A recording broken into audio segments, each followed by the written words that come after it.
कराची और लाहौर में मुसलसल बारिश हो रही है और मुसलसल सियासी पॉइंट स्कोरिंग हो रही है, मगर कराची के अवाम के मसाइल हल नहीं हो रहे, वो मुंतज़िर हैं। यहाँ NDA में आया, नालों की सफाई हो गई, फिर बारिश हुई, फिर पानी नज़र आ रहा है। सिंध हुकूमत पर मुसलसल इस हवाले से इल्ज़ाम लगता रहा है। इस वक्त हमारे नुमाइंदे कसीम सईद नागन चौरंगी पर मौजूद है कराची के इलाके। वहाँ क्या सूरत हाल है जी कसीम, बताइएगा। कराची का जिला वस्ती और जिला वस्ती का सबसे मसरूफ इलाका नागन चौरंगी, जो कि इस वक्त शायद नागन नदी बना हुआ है। 2 से 2.5 फुट तक पानी यहाँ पर जमा हुआ है और ये पूरी जो शारा है मुकम्मल तौर पर ज़ेर-ए-आब है। इससे मुल्क का तमाम सड़कें ज़ेर-ए-आब हैं। अर्बन फ्लडिंग के मनाजिर हैं ये कि यहाँ पर कम से कम 3 किलोमीटर के रेडियस में इतना ही 2 से 2.5 किलोमीटर पानी है। यहाँ से मुतसिल एक मार्केट है जिसके अंदर पानी दाखिल हुआ तो दुकानदार शटर्स खुले छोड़ के वहां से सिर्फ अपनी जान बचा के निकले हैं, क्योंकि मुकम्मल तौर पर पानी जो है उस मार्केट के अंदर दाखिल हो चुका है। इसके साथ ही सिंध गवर्नमेंट चिल्ड्रन हॉस्पिटल है, आई हॉस्पिटल है। सिंध गवर्नमेंट चिल्ड्रन हॉस्पिटल में सिंध भर से बच्चे जो है उनको इलाज की गर्ज से यहाँ पर लाया जाता है, मुकम्मल तौर पर ज़ेर-ए-आब।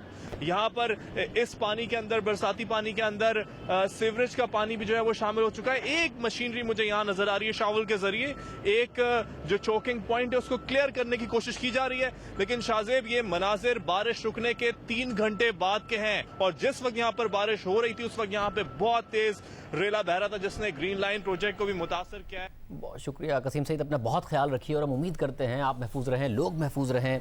इस सूरत हाल में हमारे साथ मुस्तफ़ा कमाल मौजूद हैं, सरबराह पाक सरज़मीन पार्टी, साबिक मेयर कराची। बहुत शुक्रिया मुस्तफ़ा कमाल साहब, आप क्योंकि जो वफाक के साथ और इदारों के हवाले से जो मीटिंग्स हुई जिसमें पीपल्स पार्टी थी, वफाकी हुकूमत थी, इसके अलावा रियासती इदारे थे, आपने वो मीटिंग्स भी अटेंड की हैं। कैसे ये मसला हल हो? NDA में सफाई कर गई, फिर पानी खड़ा है, सिर्फ क्या नालों की सफाई मसला है, कुछ और मसला है? आपके पास आज इख्तियार होता, आप क्या करते?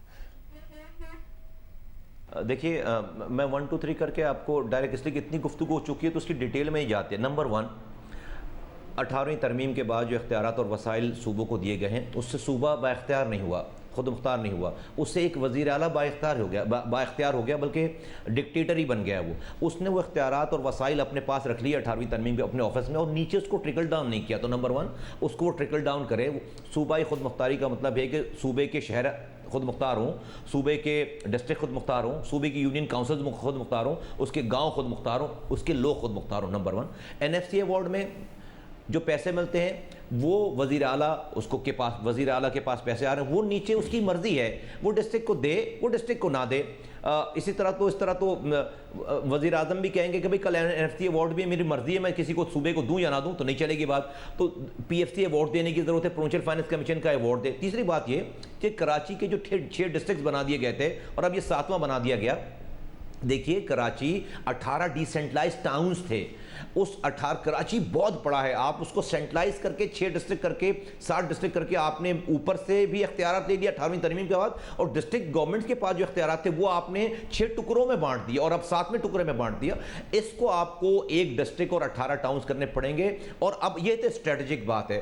फिर जब टेक्टिकल आप इशूज़ की तरफ आते हैं, अब आ जाए नालों की सफाई इससे होगी, इससे कचरा उठेगा, इससे मेंटेनेंस का काम होगा, वहाँ पर अनफॉर्चुनेटली आज जो क़यादत है वो क़यादत अपना काम पूरा नहीं कर रही, वो करप्शन कर रही है। आज भी कचरा उठ सकता है। मुझसे आपने पूछा, अगर आपके सवाल को डायरेक्ट में आ जाऊं कि मैं क्या करूंगा, मैं करप्शन नहीं करूंगा शादिब साहब, मैं करप्शन नहीं करूंगा। मैं रातों को जागूंगा, मैं इस पैसे को जो आ रहे हैं नालों की, मैं जो एम्प्लॉयज़ हैं हज़ारों की तादाद में जो आज भी नालों की सफाई के एम्प्लॉयज़ सिटी गवर्नमेंट के पास हैं, करोड़ों रुपए की तनख्वाहें जा रही हैं, म्यूनसिपल जो चेयरमैन हैं इनके उनके पास हैं, उन सबको मैं काम पे लगाऊंगा, उनकी आधी तनख्वाहें जेब में डालकर उनको छुट्टी पे नहीं भेजूंगा। और इस इख्तियारात और वसाइल में भी ये शहर मेंटेन हो सकता है और मैं समझता हूं कि हम इसको कर सकते थे। जब सिंध हुकूमत की, वफाकी हुकूमत की, रियासती इदारों की मीटिंग हुई कराची के मसाइल के हवाले से, उनमें आपने भी गालिबन मीटिंग में शिरकत की है। फिर एक मीटिंग हुई जिसके बाद एक कमेटी बनी। आपको उम्मीद है, जो आपने संजीदगी देखी उस मीटिंग में, कि वफाक और सिंध हुकूमत मिलकर कराची के मसाइल आने वाले दिनों में हल कर लेंगे, या फिर अब खबरें बनी हैं तो कमेटी बन गई है और फिर मसले कोई नहीं हल होने कराची के? शादिब साहब, ये जो जिस मीटिंग्स में का हिस्सा मैं था, ये जो कमेटी बनी है ये वो मीटिंग नहीं है। ये तो वज़ीर आज़म साहब ने कराची पैकेज के हवाले से तीनों पार्टीज़ की मीटिंग बुलाई थी। That has got nothing to do with that meeting, जो कि 2 मीटिंग्स हुई हैं, एक इस्लामाबाद में और एक कराची में, जिसका जिक्र जो है वो चल रहा है। उन मीटिंग्स में तो कोई कमेटी अभी बनी नहीं थी और कोई सिलसिला इस तरह का नहीं था। वहाँ ये जो कमेटी बनी है इस पे मुझे बिल्कुल अनफॉर्चुनेटली मुझे नहीं इसके ऊपर एतमाद, इस वाली बात पर मैं कॉन्फिडेंट नहीं हूँ कि इस कमेटी से मसाइल हल हो जाएंगे कराची के, इसलिए कि कमिटीज़ की जो हमारे यहाँ दास्तानें रही हैं वो उसकी कोई अच्छी नहीं रही हैं। तो मैं समझता हूँ कि ये सिर्फ चूँकि अभी इशू क्रिएट हुआ है, पॉलिटिकल पार्टीज़ पे, हुक्मरानों पे प्रेशर आया हुआ है, तो वो सिर्फ प्रेशर रिलीज़ करने के लिए कमेटी बना दी गई है। भाई कोई भी गुफ्तगू शुनी से मसला, भाई गुफ्तगू करने की क्या ज़रूरत है, कमेटी में बैठने की क्या, जिसका जो काम है वो काम करें, मसला हल हो जाएगा। कौन सी जिन ममालिक में सफाई होती है, क्या वहाँ पे कमेटियाँ काम कर रही हैं? भाई एक आज दुनिया चांद पर जा रही है, हम कचरा उठाने के लिए कमेटी बना रहे हैं या हमें अभी ये बताने के लिए कि आपस में चीज़ें हो रही हैं। मैं समझता हूँ कि ये सिर्फ और सिर्फ बाइंग टाइम है, इससे जो है वो कुछ कराची का मसला हल नहीं होगा अनफॉर्चुनेटली। मतलब आप ज़रा कराची को बड़े अच्छे तरीके से समझते हैं। जो सिंध हुकूमत का फेलियर है, नाकामी है कि उन्होंने डिलीवर नहीं किया कराची में, वो तो वाज़ेह है, मगर क्या वजह है कि नून लीग की वफाकी हुकूमत थी, उन्होंने K4 के हवाले से, ग्रीन लाइन के हवाले से शुरू किया, नून लीग पंजाब में डिलीवर कर देती है, शहबाज शरीफ ज़बरदस्त इंफ्रास्ट्रक्चर बना देते हैं, कराची में ग्रीन लाइन नहीं शुरू हुई। तहरीक इंसाफ ने आखिरकार 34 महीने बाद ही पेशावर BRT बना दी, मगर वो नून लीग की शुरू की गई ग्रीन लाइन यहाँ नहीं पूरी कर सके। तो सिंध हुकूमत नहीं डिलीवर कर पाती, इस शहर में वफाकी हुकूमत भी नहीं डिलीवर कर पाती अपने प्रोजेक्ट शुरू करके। मसला क्या है, कहाँ चीज़ें अटक जाती हैं? वेरी अनफॉर्चुनेट, वफाक की चूँकि जो है वो यहाँ पर जो भी नुमाइंदगी पहली दफ़ा यहाँ पर आई जिनके पास वफाकी हुकूमत है, अनफॉर्चुनेटली उनकी ग्राउंड पे उनकी जो है वो कोई ग्रिप नहीं है, उनके लोगों को कोई नहीं जानता, उनके लोगों ने अपनी 2 सालों में अपनी पेनिट्रेशन भी नहीं की, कोई ऐसा काम नहीं किया कि जिससे लोगों को सेंस ऑफ उनको रिलीफ मिले कि यहाँ पर उनके 14 MNAs और उनके 25 MPs हैं, और शायद आज तक उनको खुद भी यकीन नहीं आ रहा कि वो MP MNAs जो हैं वो बन गए हैं। तो वो तो एक वैक्यूम है ऑलरेडी। असल में फिर वो हो जाती है, लोग इसको ये लेते हैं कि मैं क्या एक ही जगह पे क्रिटिसाइज़ करता हूँ।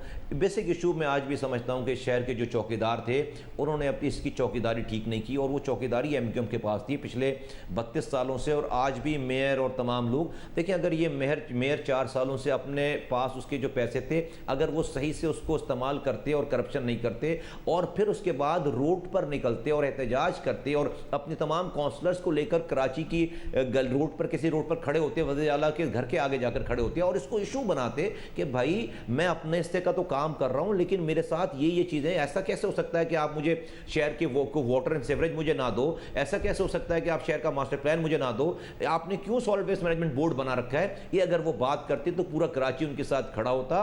और जब 2013 में ये डिस्ट्रिक्ट बन रहे थे और उन्होंने उसको एग्री किया है, उस वक्त हुकूमत का हिस्सा थे, अगर वो ये ना करते, गवर्नर अपनी गवर्नरी छोड़ते या अपनी वजारतें छोड़ते, तो आज कराची को यह हशर नहीं देखना होता। तो आपने जो सवाल किया कि भाई क्यों है, मतलब क्यों, तो जिस शहर को, जिस घर को उसके चौकीदारी चोरों के साथ मिलकर लूटने का प्लान कर लें, तो उस घर को लूटने से कौन बचा सकता है। अनफॉर्चुनेटली कराची का जो कराची जो लूटा है वो सिर्फ चोरों से नहीं लूटा, यहाँ के चौकीदारों ने भी उसे लूटा है। तो मैं समझता हूँ सही लोग आ जाएंगे तो सही बात करेंगे और किरदार वाले लोग होंगे तो ये शहर का मसला हल होगा। आज तो नहीं है ऐसे लोग।